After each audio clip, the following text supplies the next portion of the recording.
ओम नमः शिवाय। आज का जो विषय है मन की 5 अवस्थाएं, मन की 5 स्थितियां। योग में, योग शास्त्र में हम इसे चित्त भूमि कहते हैं। व्यास जी ने मन की 5 अवस्थाएं बताई हैं: क्षिप्त, मूढ़, विक्षिप्त, एकाग्र और निरुद्ध। इन अवस्थाओं को जानने के बाद आप जान पाएंगे कि आपका मन कौन सी अवस्था में है। तो पहले तो मन को थोड़ा सा समझ लें। मैंने एक वीडियो बनाया था कि ब्रह्मांड की रचना, इस यूनिवर्स की रचना कैसे होती है। वहां मैंने सत्व, रजस और तमस गुण के बारे में चर्चा की थी कि पूरा जो ब्रह्मांड है वो 3 गुणों से बना हुआ है, 3 पार्टिकल से बना हुआ है: सत्व, रजस और तमस। इसे हम इलेक्ट्रॉन, न्यूट्रॉन, प्रोटॉन की तरह समझ सकते हैं। तो हमारा मन भी सत्व, रजस और तमस से बना है, परंतु उसमें मन के बनने में सत्व गुण की प्रधानता ज्यादा है।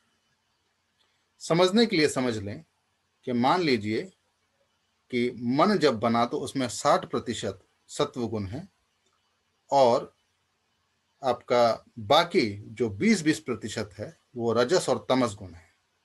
तो सत्व गुण की प्रधानता ज्यादा है। इन्हीं 3 गुणों के प्रधानता के बदलने में, डोमिनेंस के बदलने पर हमारे मन की स्थिति बदल जाती है। तो आप बोलेंगे, जब सत्व गुण 60% ऑलरेडी है और 20% रजस है और 20% तमस है, तो उसकी प्रधानता कैसे बदल सकती है?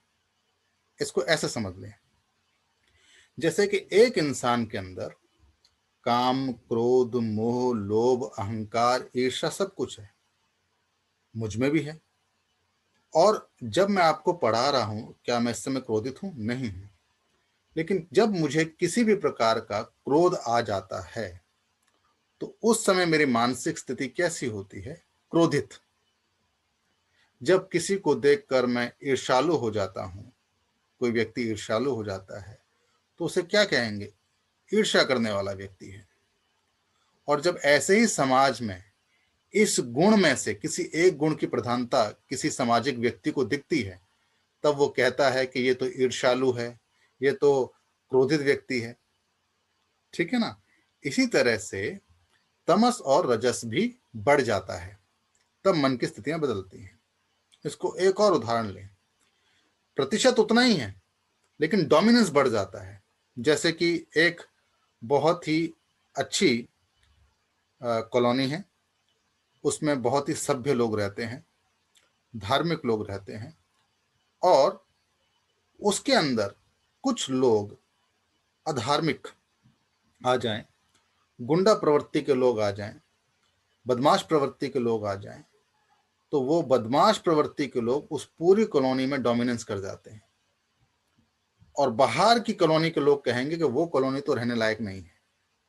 जैसे कहते हैं, एक मछली पूरे तालाब को गंदा कर देती है। इस तरह से समझें कि है तो वो 4 ही, लेकिन पूरी कॉलोनी में उनका डोमिनेंस है, तो उसको उस कॉलोनी का नाम भी बदनाम हो गया कि वो उस कॉलोनी में तो घर हमें लेना नहीं चाहिए। इस तरीके से तो जब ये है तो 20%, 20% और दूसरा 60%, ऐसा मान के चलें, ऐसा कहीं लिखा नहीं है। तो जब उसका डोमिनेंस बढ़ता है रजस का, तो कैसे मन की स्थिति होगी? जब तमस का डोमिनेंस बढ़ता है, प्रधानता बढ़ती है, तब उसकी कैसी स्थिति होगी? और जब सत्व गुण तो वैसे ही बढ़ा हुआ है और जब और पूरा निखर के आता है, तब मन की कैसी स्थिति होगी? यहाँ पर व्यास जी बताते हैं। तो आइए समझते हैं मन की 5 स्थितियों को।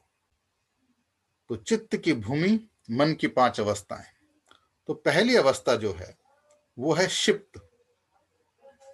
इस अवस्था में क्या हो रहा है? रजोगुण की मात्रा बढ़ी हुई है और जो तमस है, वो सत्व है, वो कम है। तो जब रजस की मात्रा बढ़ जाती है, जब रजस प्रधान हो जाता है, तो उसे हम क्षिप्त प्रकार का व्यक्तित्व कहेंगे। ऐसा व्यक्ति कैसा होगा? बहुत चंचल होगा, बंदर की तरह होगा। उसमें क्या होगा, विवेक की न्यूनता होगी। विवेक की न्यूनता से मतलब ज्ञान की न्यूनता। अब ज्ञान की न्यूनता से यहाँ क्या मतलब है, संसारिक ज्ञान नहीं, उसकी अध्यात्म में रुचि नहीं होगी, उसको ये संसार माया नहीं लग रहा होगा, उस संसार को एंजॉय कर रहा होगा, इस संसार में पूरा लिप्त होगा। तो यहां पर विवेक की न्यूनता से मतलब ऐसा है। और कैसा व्यक्ति होगा, ऐश्वर्य और विषय प्रिय होगा। अब ऐश्वर्य का क्या मतलब है, वो अपनी चीजों में वृद्धि चाहेगा, अपने बल में वृद्धि चाहेगा, अपने सौंदर्य में वृद्धि चाहेगा, अपने धन में वृद्धि चाहेगा, अपने ज्ञान में वृद्धि चाहेगा, अपने नृत्य में, अपने गायन में, हर चीज में अपने गुणों को अच्छे से अच्छा करने में लगा रहेगा। तो क्या वो गलत है?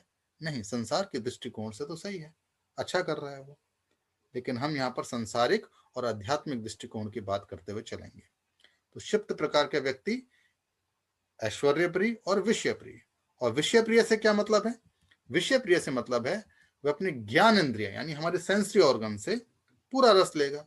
आंखों से अच्छा अच्छा देखना चाहेगा, नासिका से अच्छा अच्छे सुगंध को सूंघना चाहेगा, अपनी जीभ से अच्छे भोजन को ग्रहण करना चाहेगा, कानों से मधुर शब्द, अच्छे शब्द सुनना चाहेगा, और त्वचा से स्पर्श का आनंद लेगा।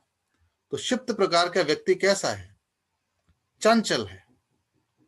अब आप इसमें किस प्रकार के व्यक्तित्व में आते हैं, आप देखते चले जाएंगे। क्या आपके अंदर चंचलता है? ज्यादातर लोग इस कैटेगरी में आते हैं। हम धन कमाने में, अपने परिवार को अच्छे से अच्छी सुविधा देने में, कुछ ना कुछ हमारे माइंड में एक्टिविटी चलती रहती है, हम काम करते ही रहते हैं, ठीक है ना। तो हम बहुत से लोग, ज्यादातर लोग इस कैटेगरी में, शिफ्ट कैटेगरी में आते हैं। यहां पर अभी हम थोड़ा सा कैटेगराइज करते चलेंगे, लेकिन ये तीनों गुण हमारे रोजमर्रा के जीवन में भी बदलते रहते हैं, उसको भी समझ लेंगे, ठीक है। तो क्षिप्त प्रकार के व्यक्ति को हमने समझा, और उसके बाद आता है मूड। मूड की स्थिति कैसी है, इसमें जो रजोगुण है वो तो कम हो गया है, और जो तमोगुण है वो बढ़ गया है। तो तम का आवरण आ गया है, तमस छा गया है। तो वो उस व्यक्ति का किस प्रकार का स्वभाव होगा, वह अधर्मी हो गया, अज्ञानी होगा, अवैराग्य होगा, और तथा अनैश्वर्य होगा।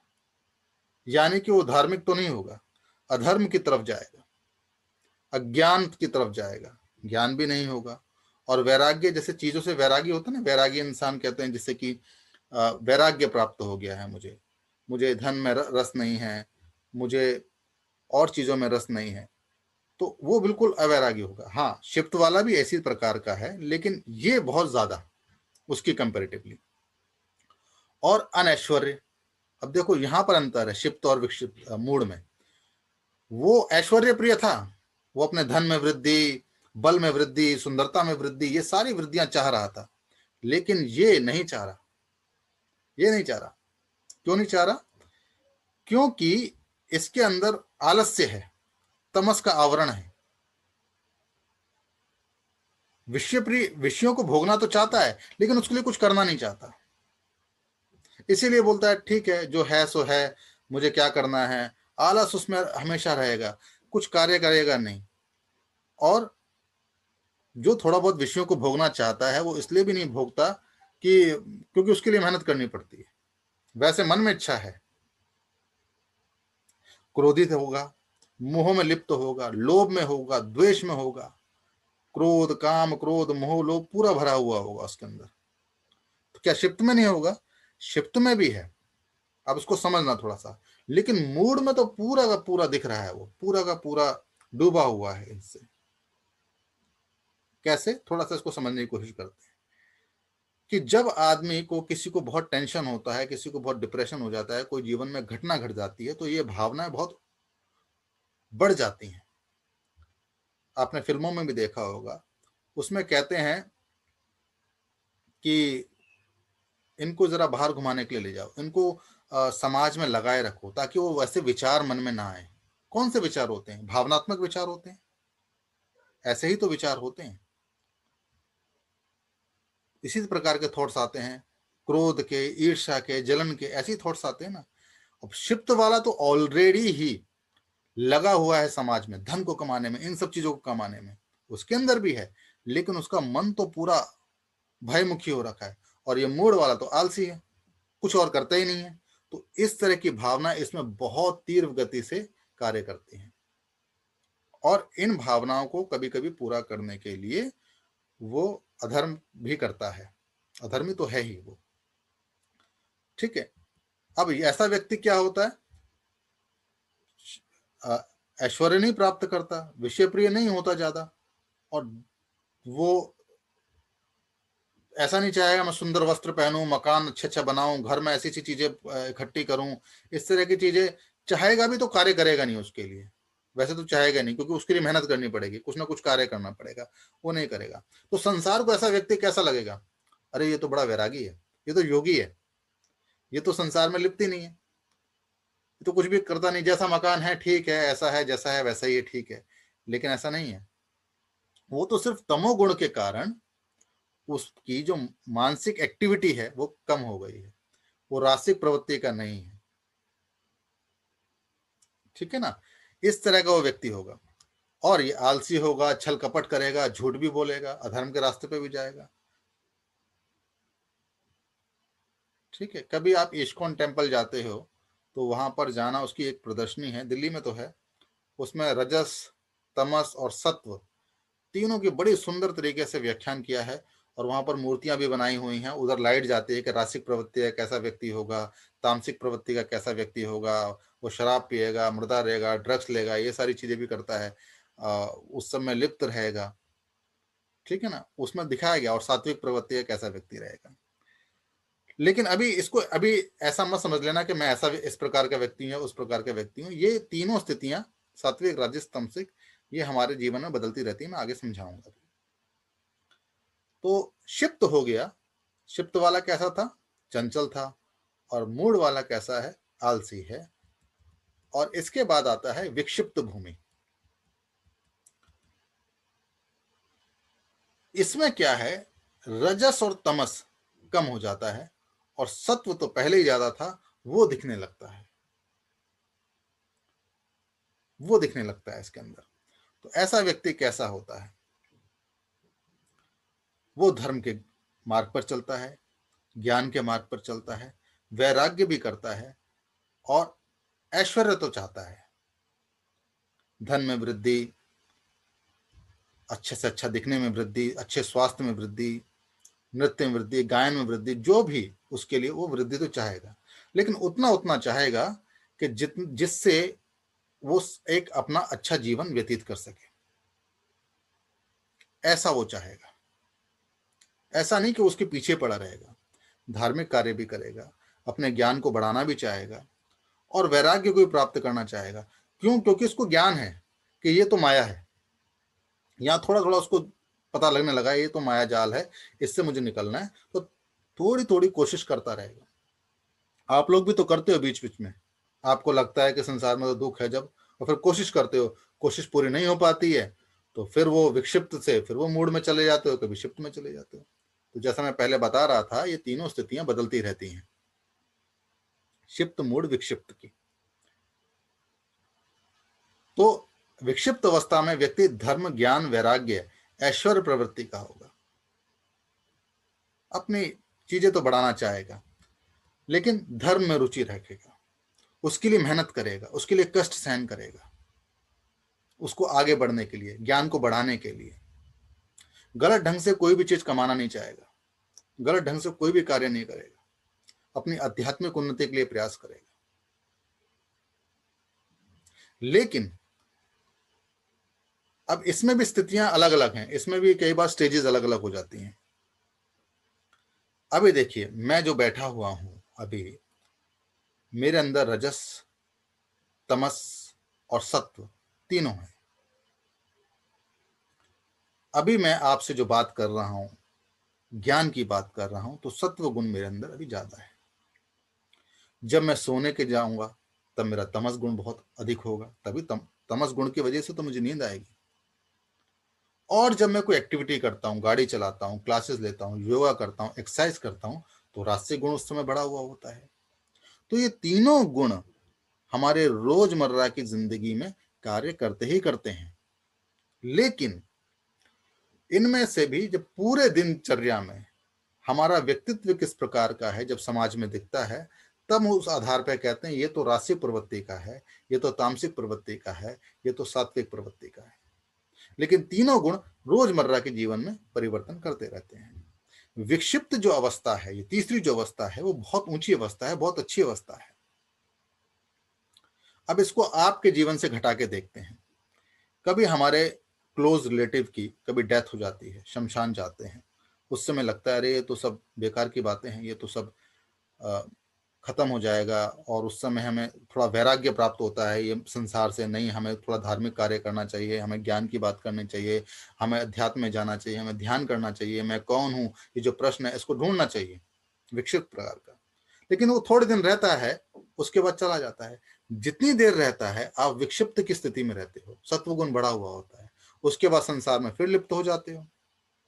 ऐसे ही धीरे धीरे धीरे धीरे धीरे धीरे आते आते ये विक्षिप्त की स्थिति बढ़ती चली जाती है, और यहीं से इसी स्थिति के बाद हम योग में प्रवेश करते हैं, अध्यात्म में प्रवेश करते हैं। तो हमने तीन स्थितियां समझ ली, तीन भूमियां समझ ली, क्षिप्त, मूढ़ और विक्षिप्त। ये जो स्थितियां हैं ये एक सामान्य आदमियों की स्थितियों में आती है। ये जो स्थिति है योगी की स्थिति नहीं है। जो योग करते हैं, जो अध्यात्म में होते हैं, जो ऋषि मुनि होते हैं, उनकी स्थिति नहीं है ये। उनकी स्थिति क्या आगे आएगी। ये हम लोगों की स्थिति है। हम में से कोई क्षिप्त में होगा, कोई मूढ़ में होगा, कोई विक्षिप्त में होगा। लेकिन आगे जब इसके आगे जो एकाग्र भूमि है, एकाग्र जो अवस्था है, ये योग की अवस्था है, ये योगी की अवस्था है। तो एकाग्र भूमि, चित्त की इस भूमि में सत्व गुण की प्रधानता होती है। आप बोलोगे विक्षिप्त में तो सत्व गुण था, उसमें कभी बढ़ता था फिर वापस नीचे हो जाता था, ऊपर जाता था फिर वापस क्षिप्त और मूढ़ में आ जाता था। लेकिन इसमें सत्व गुण प्रधान रहता है और रजोगुण और तमोगुण पूरे रूप से दब जाते हैं। इस अवस्था में चित्त की सात्विक वृत्ति होती है, किसी एक विषय की ओर लगी रहती है। इस सात्विक वृत्ति का प्रवाह जब निरंतर बना रहता है तो उसे एकाग्रता कहते हैं। अब सात्विक वृत्ति क्या होती है? तामसिक वृत्ति का मतलब तामसिक प्रकार का ज्ञान हम ग्रहण कर रहे हैं, रासिक वृत्ति का रजस प्रकार का ज्ञान हम ग्रहण कर रहे हैं, और सात्विक वृत्ति का सत्व प्रकार का ज्ञान हम ग्रहण कर रहे हैं। ये वृत्ति को मैं आने वाले वीडियो में समझाऊंगा अच्छे से। यहां पर सिर्फ इतना समझ लें कि अगर मैं सात्विक वृत्ति से मतलब है किसी महापुरुष, भगवान शिव, पार्वती माता, बुद्ध के ऊपर, रामकृष्ण परमहंस के ऊपर, इनके ऊपर, अपने गुरुओं के ऊपर जब एकाग्रता बनाता हूं और ध्यान बनाता हूं, और बस वही वृत्ति, वही ज्ञान, उसी का ऊपर मेरी एकाग्रता रहती है, इसे एकाग्र वृत्ति कहते हैं, एकाग्र भूमि कहते हैं। यहां पर सिर्फ ध्यान बना हुआ है और सत्व गुण सिर्फ है और रजस और तमस कम हो गया, क्योंकि ये योगी की स्थिति है, ये सामान्य आदमी की स्थिति नहीं है। इसे योग में संप्रज्ञात समाधि कहते हैं, समाधि की स्थिति है। तो यहां पर सत्व गुण की प्रधानता है, पूर्ण रूप से सत्व गुण है। और एक छोटा सा एग्जांपल से समझ लें कि मान लो आप जैसे सागर को देख रहे हैं, और सागर को देखते देखते अपने आप को भूल गए हैं और सागर में ही लीन हो गए हैं। आकाश को देख रहे हैं और आकाश को देखते देखते आकाश में ही लीन हो गए हैं, समाधिस्थ हो गए हैं। ऐसी भूमि को एकाग्र भूमि कहते हैं। ऐसी अवस्था को, ये योग की अवस्था है, संप्रज्ञात समाधि की अवस्था है। ये विद्यार्थियों के लिए कह रहा हूं। और इसके बाद आती है निरुद्ध भूमि, निरुद्ध अवस्था। ये पांचवी अवस्था मन की आपकी कैसी है?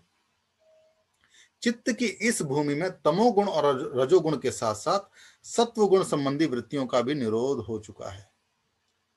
कहने का मतलब जो सात्विक वृत्तियां थी, सात्विक ज्ञान, जो गुरु के ऊपर भी मैं जो एकाग्रता बना रहा था, वो भी खत्म हो गई है। ना तमस रहा, ना रजस रहा, ना सत्व रहा, कुछ भी नहीं रहा। ये थोड़ी ऊंची अवस्था है, बहुत ऊंची अवस्था है। थोड़ी किससे? आपकी एकाग्र भूमि से, बहुत ऊंची अवस्था है। इसे असंप्रज्ञात समाधि कहते हैं। यहां पर यहां पर आपका जो सिर्फ संस्कार बचे हुए हैं, बाकी रजस तमस सत्व सब कुछ खत्म हो गया है। या आसान भाषा में कहूं तो एकाग्र भूमि में योगी को आत्मा के बारे में पता लगता है कि आत्मदर्शन होते हैं, उसे अपनी आत्मा के बारे में पता लगता है। और असंप्रज्ञात समाधि के ऊंची स्थिति में जाकर योगी को परमात्मा के बारे में पता लगता है। एकाग्र भूमि में योगी को आत्मा के दर्शन होते हैं और निरुद्ध भूमि में योगी को परमात्मा के दर्शन होते हैं और आत्मा से परमात्मा को जानता है। तो यहां पर उसके सिर्फ संस्कार बचे हुए होते हैं और वो धीरे धीरे उनको भी क्षीण कर लेता है। जो पहले के जो कर्म किए हुए हैं उसके जो संस्कार बचे हुए हैं, उन संस्कारों को, मैंने आपको संस्कार के बारे में बताया हुआ है पहले वीडियो में, तो वो संस्कार भी क्षीण हो जाते हैं, खत्म हो जाते हैं और परमात्मा के दर्शन होते हैं। तो ये है मन की 5 स्थितियां। तो पहली स्थिति जो है वो सामान्य लोगों के लिए है जो संसार में है, और जो बाद की जो स्थिति है जो एकाग्र और निरुद्ध है वो योग की स्थितियां हैं, आध्यात्मिक स्थितियां हैं, बहुत ऊंची स्थितियां हैं। तो इसके बाद हम वृत्तियों पर चर्चा करेंगे और जो अगला वीडियो आएगा वृत्तियां कैसी होती हैं, 5 प्रकार की होती हैं, उन 5 प्रकार की वृत्तियों के बारे में जानेंगे। बहुत बहुत धन्यवाद।